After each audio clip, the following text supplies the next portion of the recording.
आप सभी को जय श्री श्याम। कैसे आप सब, उम्मीद करते हैं सब अच्छे होंगे। प्रेमियों, आज की इस वीडियो में हम बात करेंगे घर का मंदिर कैसा होना चाहिए, घर पर किस देवी देवता की पूजा होनी चाहिए, पूजा किस समय करनी है, दीपक कैसे जलाना है, धूप दीप कैसे देना है, बाबा को भोग क्या लगाना है। सारी बातें एक वीडियो में आपको करके दिखाई जाएंगी। इस समय आप जो देख रहे हो, ये हमने आप लोगों को समझाने के लिए एक छोटा सा सेटअप रेडी किया है। उसी के माध्यम से आप लोगों को समझाऊंगा। एक बार इस चीज को बिल्कुल ध्यान से देखना, एक एक बात सरल साधारण शब्दों में समझाने की कोशिश करूंगा, क्योंकि मैं आपको वो विधि नहीं बताऊंगा जो मंदिरों में होती है। मैं आपको वो विधि बताऊंगा जो घर पे होती है और हम खुद करते हैं, क्योंकि इंसान वही दे सकता है जो उसके पास होता है। जिस विधि द्वारा धूप पूजा करके, बाबा की अर्चना करके, बाबा से पुकार करके आज आप लोगों के सामने बाबा ने बैठाया है, वो विधि जो मैं खुद करता आया हूं आप लोगों को बताऊंगा।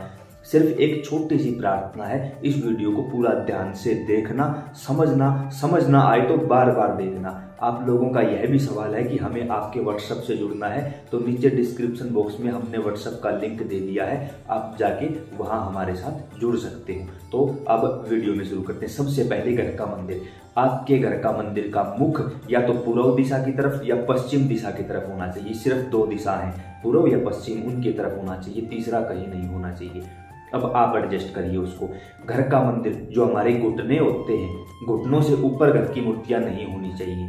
ये आप लोगों को समझाने के लिए सिर्फ एक सेटअप तैयार किया गया है। बिल्कुल जमीन में नीचे नहीं रखना है। जमीन में अगर आपका मंदिर है तो 2 ईंटें लगाइए नीचे, ऊपर नीचे नहीं, 2 ईंटें एक साथ लगाइए, वहां बाबा की मूर्ति को विराजमान करवाइए और धूप पूजा शुरू कर दीजिए। जमीन में भी नहीं रखना और घुटने से ऊपर भी मूर्ति नहीं होनी चाहिए। आप लोगों ने देखा होगा मंदिर में भी जो मूर्ति होती है सिर्फ वो घुटने से ऊपर होती है। घर की जो मूर्तियां होती है वो घुटने से नीचे होती है, ज्यादा ऊंचा भी नहीं और बिल्कुल जमीन में भी नहीं। उसके साथ साथ मूर्ति देखो, जैसे ये बाबा श्याम है, बाबा श्याम की जो ये प्रतिमा है ना, ये प्लास्टिक की प्रतिमा, ऐसी प्रतिमा घर पे होनी चाहिए। जो लड्डू गोपाल की तरह होता है ना, विग्रह बोलते हैं जिसको, वो नहीं होना चाहिए। ये बिल्कुल सिंपल साधारण प्रतिमाएं हैं। घर में किस आकार की कोशिश करिए, अंगूठे के आकार की प्रतिमा हो। आपका जितना अंगूठा है ना, सिर्फ इतनी ऊंचाई की आप प्रतिमा लेके आइए। ये सिर्फ आप लोगों को समझाने के लिए रखा गया है। कुछ लोग बड़ी ले आते हैं, छोटी लेते हैं, वैसे तो आपका जो जैसा मन करे आप वैसा काम करोगे, कोई बात नहीं। लेकिन अंगूठे के आकार की प्रतिमाएं जो आती है ना, वो सबसे अच्छी मानी गई है। उसके साथ आपने बिल्कुल सिंपल तरीके से देख रहे हो, बाबा श्याम बैठे हैं, बाबा हनुमान बैठे हैं। सिर्फ घर के मंदिर में 1 या 2 ही प्रतिमाएं होनी चाहिए। जो आप दीपक लगाते हो वो एक देवता है, एक ही दीपक लगेगा, 2 देवता है, 2 लगेगा। यहाँ बाबा श्याम का है, बाबा हनुमान का है, 2 दीपक रखे हुए हैं, आप देख रहे हैं। आगे इस विधि को करके भी दिखाया जाएगा आप सभी के साथ। तो आपने देखा मंदिर पूर्व या पश्चिम की तरफ होना चाहिए। जिस देवी देवता को आप मानते हो उसी की मूर्ति होनी चाहिए। याद रहे, जिस प्रकार गणेश भगवान के बगैर कोई पूजा शुरू नहीं होती, बाबा हनुमान के बगैर कभी कोई पूजा पूरी नहीं होती। तो सबसे पहले किस देवी देवता की पूजा होगी घर में? कुछ लोग YouTube देख के बाबा श्याम की फोटो ले आते हैं, बाबा की भैरव की ले आते हैं, मतलब जो कोई भी ले आते हैं। नहीं, ऐसा नहीं होता। आपके घर के जो कुल देवी कुल देवता है उनकी पूजा होती है। मेरे कुल देवता बाबा श्याम और बाबा हनुमान दोनों हैं। मेरी कुल देवी माता शीतला है, लेकिन यहाँ माता शीतला की फोटो नहीं है। क्यों? क्योंकि घर पे हम माता शीतला की पूजा नहीं करते। जब भी हमें माता का कोई आदेश आता है तो हम गुड़गांव चले जाते हैं उनकी धूप पूजा के लिए। साल में 3-4 बार वहां माता बुला लेती है, उसी में माता खुश है क्योंकि घर पे कुल देवता की पूजा हो रही है। इसी प्रकार अगर आपके भी कुल देवता बाबा श्याम, बाबा हनुमान, माता काली है, माता शीतला, जो भी आप घर पे पूजा कर सकते हो माता शीतला की, ये नहीं बिल्कुल कर सकते हो। कुछ लोगों ने कहा माता काली, अगर आप शांत रूप में माता को पूजते हो, जैसे कि लड्डू पे या चूरमे पे, इन पे पूजते हो सात्विक तौर पे, तो आप घर में माता काली की पूजा कर सकते हो। तामसिक कोई भी पूजा घर में नहीं होती, तामसिक पूजा कभी भी घर में नहीं की जाती। उसके साथ एक कोशिश करिए, छोटी सी लुटिया रखिए, उसके अंदर जल भर के रखिए। जल बड़ी ही पवित्र चीज है जो आपकी नेगेटिव एनर्जी को सोख लेती है। घंटी जरूर होनी चाहिए, छोटी सी घंटी। से क्या होता है, बाबा ने कहा है कि जब भी कोई मेरा भोग लगाता है तो घंटी के बगैर मैं भोग स्वीकार नहीं करता। तो किसी भी देवी देवता का भोग तभी स्वीकार होता है जब घंटी बजाई जाती है।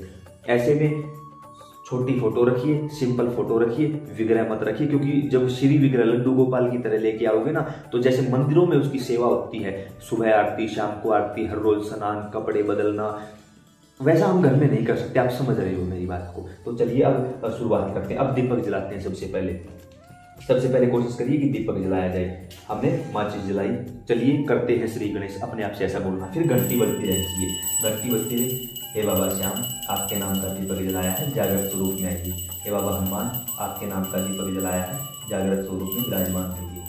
ऐसा बोल के आपको दीपक जला देना। अब हमने यहाँ दीपक जला दिया है, 2 दीपक प्रज्वलित हो चुके हैं। अब बोलते हैं कि भोग क्या लगाए। मैं तो कहूँगा घर पे चीनी तो होगी ना, वैसे तो जो आपके पास हो उसके वो भोग लगाइए, ना हो चीनी के 2 दाने, सिर्फ चीनी के 2 दाने लीजिए, बाबा श्याम बाबा हनुमान भोग लगाइए। चीनी के 2 दाने आपके श्री चरणों में समर्पित है। सिर्फ समझाने के लिए बोल रहा हूँ, मेरा कुछ और भाव होता है। उसके बाद अपनी जैसे आपने धूप है आपके पास, धूप जलाइए अपने दीपक के माध्यम से ही, क्योंकि यहाँ दीपक अखंड ज्योति का काम करेगा।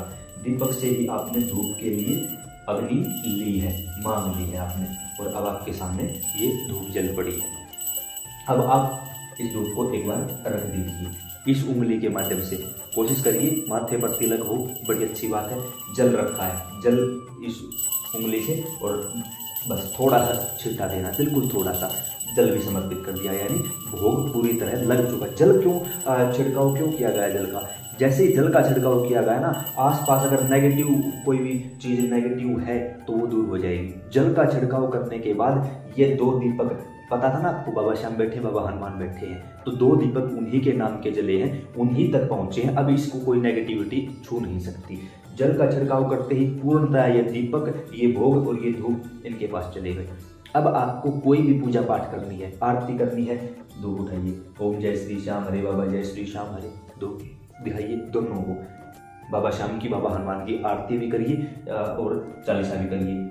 अब यहाँ क्या होता है, चालीसा बैठकर कर सकते हैं, आरती खड़े होकर की जाती है, लेकिन काफ़ी प्रेमी ऐसे हैं जिनके यहाँ कुछ ऐसी व्यवस्था नहीं होती, तो आप बैठे बैठे कर सकते हैं, कोई बात नहीं, घर का मंदिर है, चल जाता है। तो ऐसे में आप सभी ने ये चीज़ बिल्कुल गौर से देखी होगी।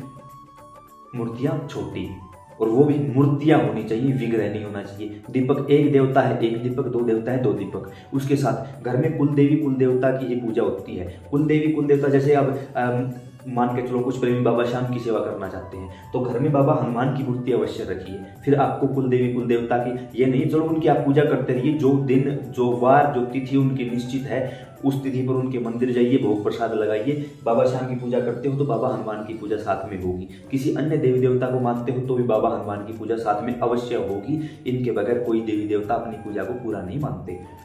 घंटी बजाई जाएगी, थोड़ा सा भोग लगाइए, निश्चित करिए, बाबा को बताइए कि बाबा मैं सुबह पूजा करूंगा या मैं शाम को करूंगा। कोशिश करिए सुबह ना हो पाए कोई जरूरी नहीं, मैं अपनी बताता हूँ, मैं हर रोज सिर्फ शाम को पूजा करता हूँ भाई। शाम को कब? जब मंदिरों में आरती होती है उस समय, शाम को जब सूर्यास्त होता है, सूर्यास्त होने के समय और सुबह सूर्योदय के समय ही पूजा की जाती है, क्योंकि वो ब्रह्म वेला होती है। उस समय त्रिभुवनपति भगवान शिव माता पार्वती के साथ भ्रमण पे निकलते हैं, देखते हैं कि कितने प्रेमियों के यहाँ मेरे राम की मेरे श्याम के जयकारे लग रहे हैं। और जहाँ बाबा को कहीं भी आवाज़ सुनाई देती है मेरे राम की मेरे श्याम की, तुरंत बाबा माता पार्वती के साथ वहीं विराजमान हो जाते हैं। और जहाँ त्रिभुवनपति भगवान शिव विराजमान है, क्या औकात है किसी गलत चीज़ की आपकी तरफ देख जाए? और वहाँ तो देवी देवता जबरदस्ती प्रवेश करते हैं, क्योंकि अंदर बाबा बैठे हैं भाई, भगवान शिव बैठे हैं। तो ये बिल्कुल सिंपल और साधारण तरीके से हमने करके दिखाया, क्योंकि आप सभी के बहुत ज़्यादा फ़ोन मैसेज कमेंट्स भरे पड़े हैं। जब आप मिलते हो तब आप बोलते हो कि एक बार करके दिखाओ ताकि हमारे डाउट क्लियर हो जाए। उसके बाद आपको जो भी आरती चालीसा चौपाई स्तुति कुछ भी पढ़नी है ना, तो आप पढ़ सकते हो यही बैठे बैठे। आसन होना चाहिए नीचे, कोशिश करिए सर पे कपड़ा हो। मैंने अभी आपको कपड़ा नहीं दिखाया, क्योंकि अगर कपड़ा रखूंगा तो यहाँ जो मेरा फेस है वो आप लोगों को क्लियर दिखाई नहीं देगा, इसलिए मैंने कपड़ा जानबूझ के यूज नहीं किया। बाकी आप लोगों को करना चाहिए। क्यों? चोटी जहाँ रखी जाती है उसको ब्रह्मरंध्र बोलते हैं, वो 10वां दरवाजा है, वहां से जाप ऊपर चला जाता है। और नीचे अगर आसन नहीं लगाते तो पाँव के माध्यम से, ऊपर चोटी होती है नीचे पाँव होते हैं, तो पाँव के माध्यम से जमीन में चला जाता है। नीचे आसन लगा के बैठना है, यहाँ बैठ के पूजा करनी। ये हर रोज की पूजा विधान है। कोई साधना करनी हो तो संकल्प कैसे लेना है अगली वीडियो में आपको वो बताया जाएगा।